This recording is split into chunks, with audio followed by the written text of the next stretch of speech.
Chances are when you think of a hot hatch, Volkswagen's GTI is the first one that comes to mind. Today I'm driving the all-new Mark 7 GTI. Let's take a look and see if this redesigned model has what it takes to bear that legendary name on the back.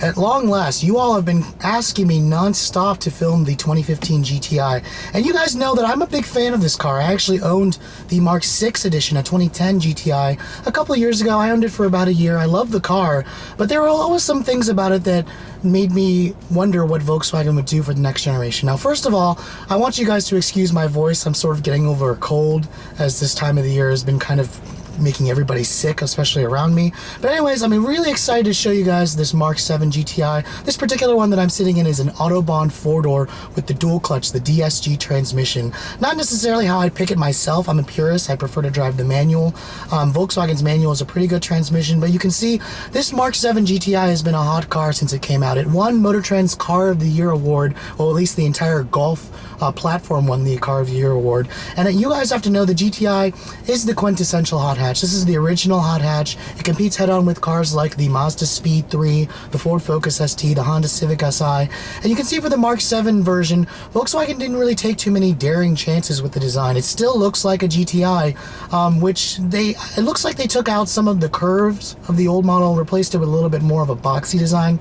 I'm a big fan of that, especially with this front end. You still have the traditional GTI styling elements, the red accented grille, the GTI badge in the grille. This particular Autobahn is missing the lighting package, which strikes an annoyance for me, because the original, or the old GTI Autobahn, had standard HID headlights with the LED running lights. Now Volkswagen charges you $1,000 extra. The good news is you can get it on the base models. This car comes in 3 trims. There's the base S, mid-level SE, and then the Autobahn model. You guys can option in that lighting package even on the base S model for $1,000. Now, coming around the side of the car, Volkswagen didn't really change the dimensions of the car. It's still a pretty good size. It's the right size for a hot hatch. These 18-inch wheels come standard even on this Autobahn model, even on the base S model. All the GTIs will have these wheels. Coming around back, you do not get the LED taillights that the Euro market GTIs get. A lot of owners, I'm imagining, will probably swap out those taillights, but you still have the dual integrated exhaust. Very nice, distinctive looking taillight design. And overall, I love the shape of this car. It has the proportions of a classic hot hatch, and it'll age well despite its conservative design language. I'm really a big fan of this new GTI. So let's get on the inside and take a look and see what Volkswagen's changed for the interior. Now, in the inside of this Mark 7 GTI, you can tell the interior has been completely redone. For those of you who are quite familiar with Volkswagen interiors, it's not going to be too different, but you can see Volkswagen has made some nice updates. Now, the SE models and up will come with these the black leather seats, the Titan black leather with the red stitching. If you guys want the plaid seats, you have to go for the base S model. It's limited to the base trim. Even the SEs and Autobahns will have the leather seats. Now, stepping inside the vehicle, the GTI is lower to the ground than the standard Golf, but it's still pretty easy to get in and out of. Now, shutting the door, it has a very nice solid thunk, typical of a Volkswagen, and I'm really happy to say that there is an all-new key for this car. It's a switchblade key, but this the SE models and up will give you the push-button start, the intelligent access, but really nice to see Volkswagen go with a new key fob design. The old one was definitely getting a little bit old, but nevertheless, push-button start, again, it's located here, so all you have to do is put your foot on the brake, push the button to start the engine. And then, of course, you're hearing the same 2-liter turbocharged direct injection engine. Now, it's the same displacement, but it makes a little bit more power this year. It's basically the same one that you're going to get out of Audis. I also like the sound. Volkswagen amplified the noise. It has a nice, meaner exhaust and intake noise versus the Mark 6 generation. So we'll get out on the test drive later and show you that. Now, all the windows are automatic up-down for all 4. The old GTI was like that too. I love that detail. And thankfully, compared to the Mark 6 Jetta, Volkswagen didn't really cheapen this interior. It's still a very high-quality interior. Even though this car is now built in Mexico, the old GTIs were built in Germany, but this one's built in Mexico. You can see the dashboard. It's all soft-touch plastic, really high-quality grading. I like the the piano black plastic with the silver aluminum trim accenting it. The door panels are also soft touch with more leather stitching here with some more contrasting stitching. The steering wheel is new. It's still the same flat bottom design. You still have the GTI emblem right there, but updated controls. I'm really liking the new steering wheel. It feels really good in your hands, good bolstering extensions. You do have the paddle shifters for the DSG transmission.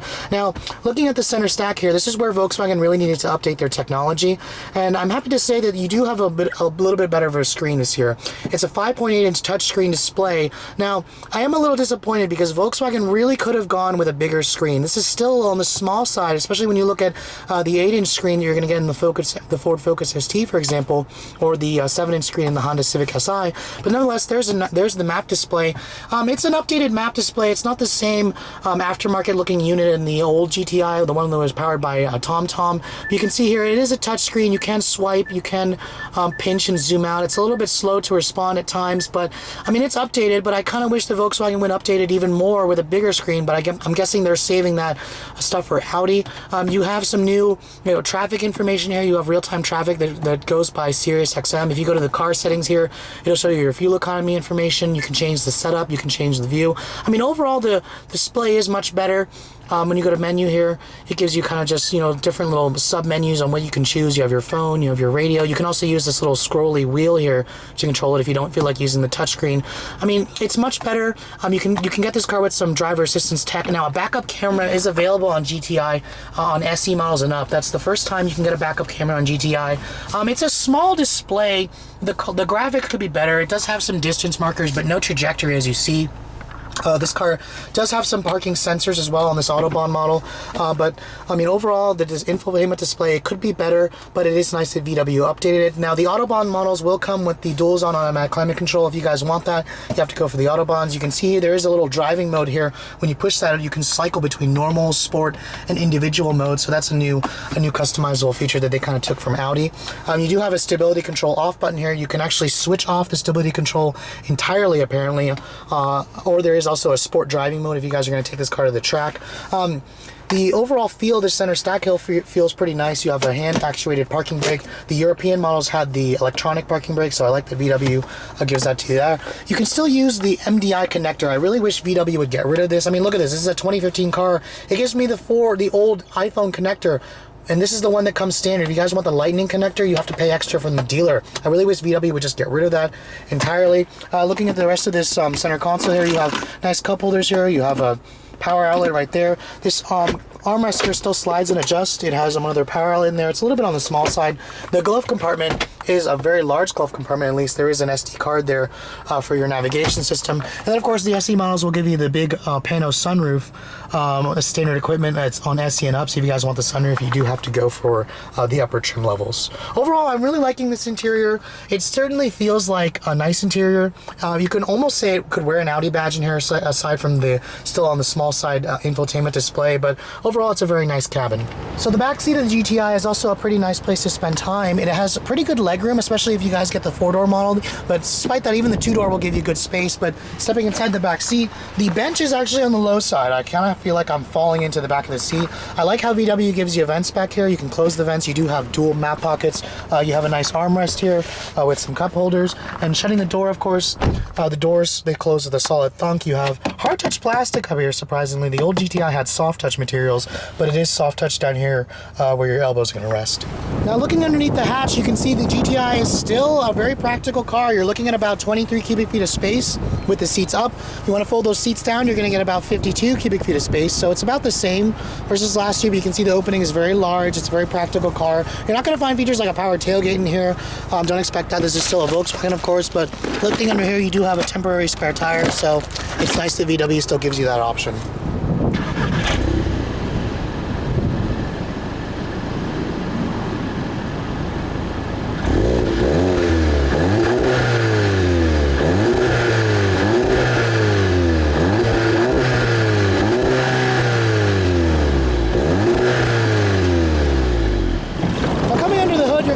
Think that the motor isn't unchanged. It looks the same. It's the same 2-liter turbocharged direct injection engine as the old GTI. Of course, Volkswagen upped the power. It now makes 210 horsepower, which is up 10, or 258 foot-pounds of torque, which is up 51 from the old model. This is basically the same motor you're going to find in a lot of Audis.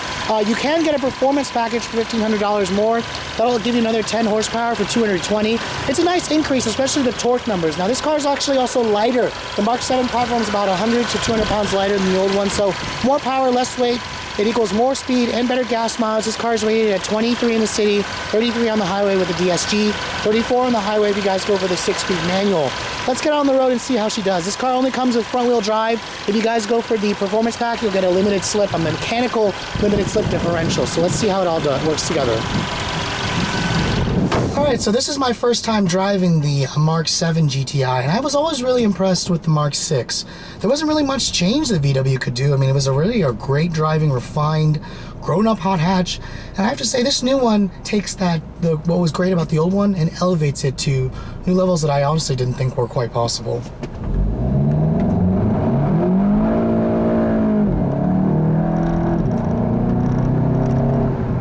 Now, of course, I would rather be driving the 6-speed manual model, but Volkswagen's DSG is one of the best DSGs in the business. So I have to say, if you're going to give me the DSG, I'll definitely take VW's GTI.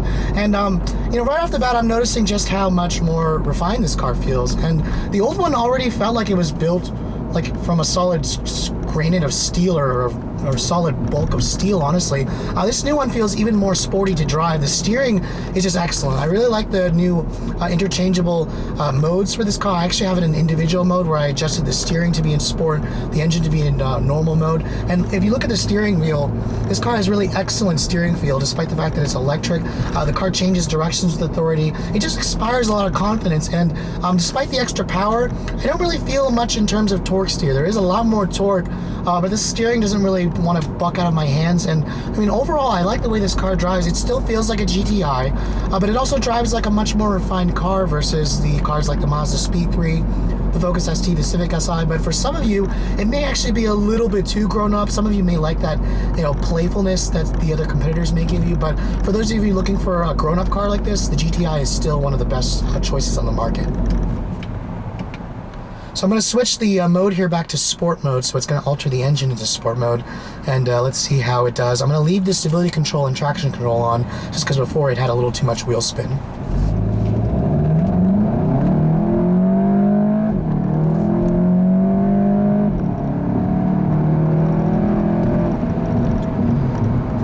So as I said before earlier in the video, this car weighs about 100 to 200 pounds lighter than the old one. And, you know, in terms of acceleration, I don't really feel it to be that much faster. The car's numbers will certainly suggest otherwise. This new GTI will sprint to 60 in 5.8 seconds with the DSG.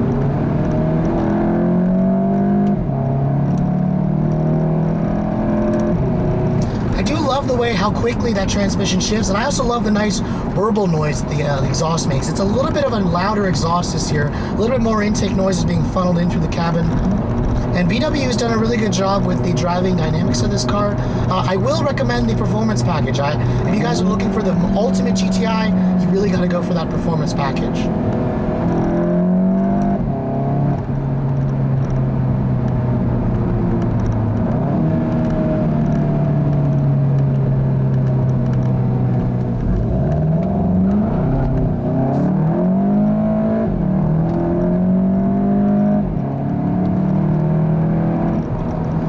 Acceleration is quite impressive. Most of you will be quite impressed with this 2-liter turbocharged motor.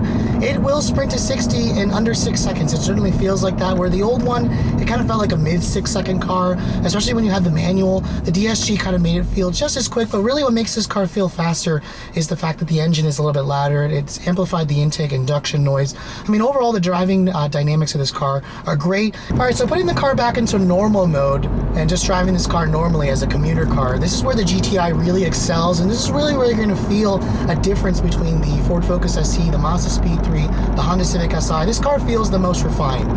Going down the road here in the DSG, it revs very low, under 2,000 RPM. At 55, it's about 1,500 RPM. This is where you're going to get the best gas mileage. The car has a very good ride quality. It's a very refined ride quality, despite the fact that it's got 18-inch wheels. You can get an adjustable suspension, which will adjust the dampers as part of a $1,000 option group. But I mean, honestly, the base ride is very good, so I don't don't think you really need it. The visibility in here is good. It's pretty quiet in here. There's not as much road noise. So Volkswagen did reduce the road noise compared to the old model for this new model, but it just doesn't feel as engaging at times, especially when you guys go for the DSG. The SI has a more rambunctious exhaust note. The Focus ST has more torque steer. It's just a little bit more comical. It feels quicker because it has more horsepower. And then of course the Speed 3, that car is just a riot. It has a lot of torque steer, but all those three are less refined. They're a little bit more immature. And then of course, if you guys want all-wheel drive, you can go for the Subaru WRX, of course, but it doesn't have the refinement or the interior quality of this GTI. But then, of course, when you also are driving this car, normally you're going to notice a couple of faults with the DSG. Compared to the DSG, for example, that Acura uses with the dual clutch and the torque converter, this car is a little bit more jerky at low speeds, especially when you're first starting out. It creeps a little bit. When you're shifting from first or from reverse gear to drive, it takes a little bit of a second for it to engage. I mean, it's not terrible, but you will notice that other DSGs, especially around town, aren't as jerky. But this car, in terms of responsiveness, it shifts quickly when you are driving aggressively, and that's really what's important when you are looking at a DSG. So coming up to the conclusion of this review, a lot of you probably have this car on your shopping list. Why wouldn't you? It's a really great car. It starts at just under $25,000 for the two-door S model with a manual transmission. Now, if you guys want the automatic or the dual clutch, it's going to cost you about $1,100. The four-door is about $200 more than the two-door. For those of you purists, we'll definitely go for the two-door. I like the practicality of a four-door. Now, this Autobahn model that I'm driving is a lot more. It's about $5,000 more. This one starts at just over $30,000. If you guys want the performance package, it's about $1,500 extra. Really, if you guys, in terms of options, you can add the lighting package, the parking or the driver assistance package, and then of course the adaptive suspension package. I mean, the most expensive GTI is about $35,000, which is pretty expensive. It's going to be more expensive than a Focus ST, Honda Civic Si, a Mazda Speed 3, but of course the GTI is German. It feels the most refined. It feels the most grown up. Those of you who are looking to have the most fun, you may actually find its competitors a little bit more appealing, as this car can be a little bit too refined. But those of you looking for the best all-arounder, the GTI is certainly one of the best driving hot hatches on the market in terms of a daily driver, and it's also the most practical. So thanks so much for watching. If you guys are in the market for the all-new GTI, make sure you check one out. Just know that its competitors can be a little bit more fun to drive, a little bit more rambunctious. This one is more of the mature offering, but hope you guys have enjoyed. If you guys are looking to see the latest cars I'm testing, make sure you follow me on Instagram, like us on Facebook, subscribe to our YouTube channel so we can keep giving you these more reviews. Thanks so much for watching, guys. I'll catch you all in the next video.